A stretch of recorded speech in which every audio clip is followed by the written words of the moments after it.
to that. What am I looking at on my list? I'm trying to think of one of the things I've talked a lot about is a lot of you ask about when to sell. And there is, again, another video I've done about that. I will update you. We're nowhere near the selling point yet. I will help you the best I can. I will not pick the top. I will fuck it up. I will either sell too early, sell too late, but I will do the best that I can to help as many people as possible in this cycle, because it's the same for me too, right? My hopes and dreams are in this as well. But one of the things I talk about is lifestyle chips. Coin prices have gone through the roof in the last week as the banana zone has come. In terms of market value, Bitcoin hit a new high of $9,243 on Tuesday, breaking all previous records. This was reported by CoinMarketCap and the CMC Crypto Fear and Greed Index. The market is feeling 85, which means it is extremely greedy. This is the highest level it has been since BlackRock's IBIT and other spot Bitcoin ETFs made their successful start in March. The current rise in the price of cryptocurrencies and what's to come, especially in December and the beginning of 2025, are both exciting and scary to buyers. There's a lot of talk about when the best time is to get out of the markets and take their gains before the next crypto winter. Raoul Pal, founder and CEO of Real Vision, says that taking a profit is a complicated matter that needs to be done at the right time so that the best investment chance doesn't pass you by. In a recent live stream on his YouTube account, RP Journeyman, the former Goldman Sachs executive, said that he will be taking some money from his business next month or early next year to pay for personal things. He also said it was important to treat yourself by taking some time off. Watch the clip. You'll make plenty of money with an equal allocation if you're new, Bitcoin, ETH, Solana. If you're a bit racier, something like Sui or Near or whatever suits your fancy. I know there's a bunch of XRP people here. There's a bunch of Cardano. I don't care what you do. Just the top three, keep those, and then add whatever you think is your favorite. And then with a small amount, 10% or less, have fun with memes, have fun with the crazy AI ideas, have fun with all of that, and see if you make money. You probably won't. You'll get some that'll run and you're like, oh my God, I'm so good at this. And then 99% of everything you bought goes to shit. So that's the don't fuck this up thesis. Don't lose control of your tokens. Don't use leverage. Don't stick them into some stupid DeFi project for a 25% yield, and then suddenly you find out that you've lost your tokens because that's blown up. All of this stuff. And that's important for beginners. It's all here on Real Vision. You can find the videos. I've also got it on my YouTube channel, trying to help as many people as possible. It matters to me. Okay, banana zone. I'm going to give you the best confirmation I've got that the banana zone is real. Now, the banana zone is when the markets go to the moon. So I'm going to share something with you. Elon put this out today as a fucking Twitter post. It is his SpaceX rocket about to launch into space with a banana on it. If that is not the most auspicious thing you've ever seen in your entire lives, I don't know what is. Elon is going to take your banana to the moon. So thank you, Elon. I think, it's one of the reasons Doge is obviously going up as well. Something that talks about a lot is Doge is an Elon token. And if he ever uses it on X in any meaningful way, well, then Doge is a very big deal indeed. And it's actually a very big token. Don't forget how huge it is.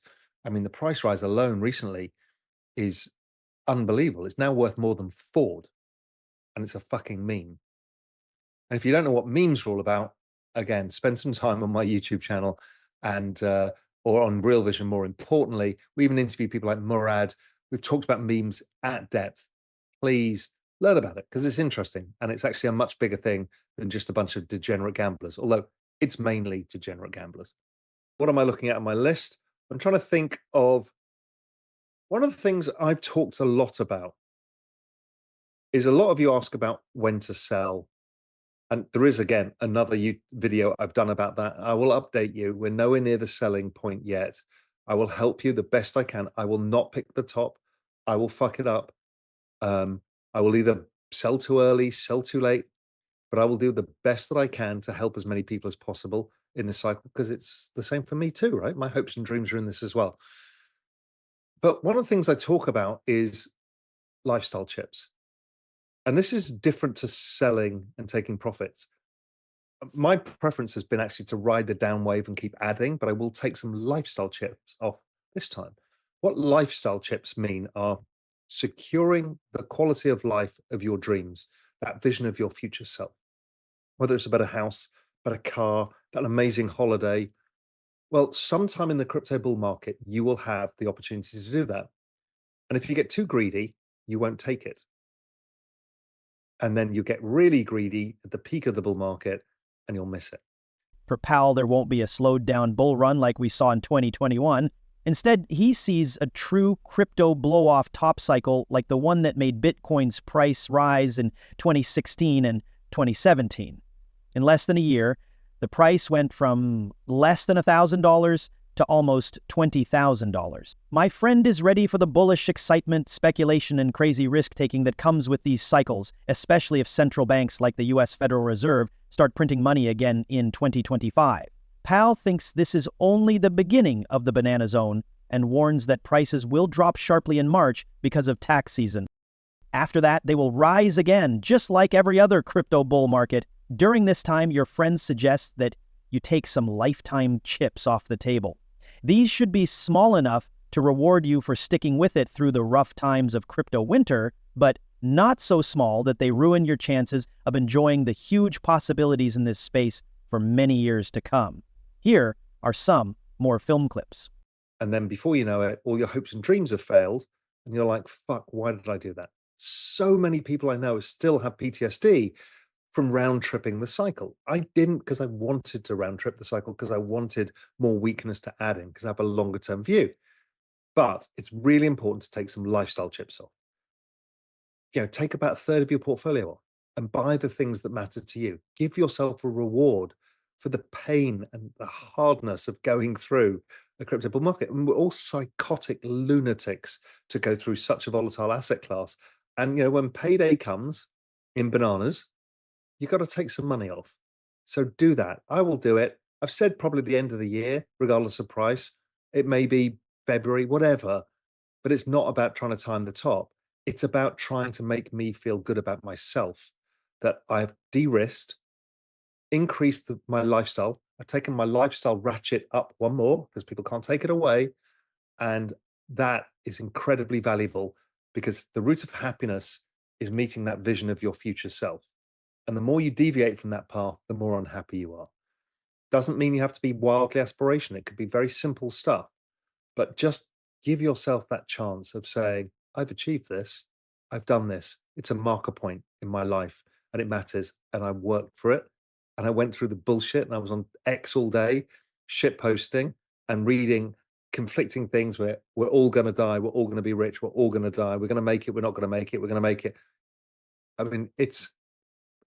Everyone's an alcoholic because of this, and everybody is addicted to nicotine. It's fucking impossible otherwise. I've never been in anything like this before. It's the most volatile space.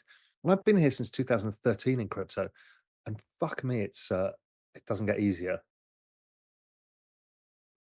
You just have to learn how to psychologically adjust and not absorb the crowd's emotions. That's the hardest thing. The crowd's emotions, the big one. I try and avoid that. But you lot, you just lose your fucking shit every time. Oh my God, the market's down 3% today. We're all going to die. Oh my God, the market's up 3% today. We're so rich. We're all going to just stop all of that. It's a long-term cycle. You know where the price is going. You don't need to do that. You don't need to count on Twitter. Hey, another 1,000 in Bitcoin. It's just like, it's pointless. You kind of know where it's going.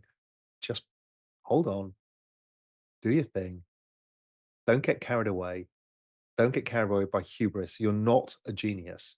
You are brave for having to dealt with this shit, but you are not a genius, and nor am I.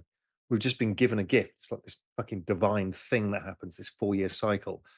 And so the only gift we've had is being able to see that it's there and taking it. Right, I'm going to actually no. Why I talked about lifestyle chips is one of the trades that I've done is I've taken lifestyle chips off into longer term lifestyle chips. or longer term assets. So my thesis is there's a bunch of things I want to do for my life. And I will do that, whether it's a house in Spain, whatever it is, my aspirations and dreams, and my wife and my family, and looking after everybody, all of those things. But also, I want to set myself up for the future when I don't want to take so much risk. And one of those things for me is this basic thesis that this space is going from where it is now today, $3 trillion. It's going to go to 100 trillion by 2032, 2034, 10 years, 100 trillion. That 97 trillion in wealth will be the largest wealth humanity's ever created in the shortest period of time. It's going to make a lot of people fucking rich. If you don't fuck this up, sorry for all my swearing, but it's true. So if that's the case, then people are going to have investments they want to make for the long term, either to show off or to protect their capital for the future. But the capital for the future, it might not be the stock market because of AI. It might not be many of the things that we know of. Sure, it'll be real estate. People want a nice house. Yes, it might be a watch because people want trinkets. But really, my bet is that art is the important one. Art is what captures culture of the time. And it's a time capsule and culture that lives in perpetuity. It can lose relevancy, but the best doesn't. Pal thinks that the market cap will have grown from $2.09 trillion to $100 trillion in just 30 years. So people who don't need anything right away should buy and hold until then. If investors want to get into this important business until then, they can still buy great ideas that have already been shown to work. No matter what the market or the dollar cost average does, you can buy crypto and hold on to it for a long time. This will regularly make your property bigger. Investors can also pick the right times to buy and sell. No-name buy low and sell high, expert Plan B, says you can do this if you buy 6 months before each halving and sell 18 months after each halving. He claims that this plan will earn 4 times as much money as the buy and hold plan. Thanks for watching.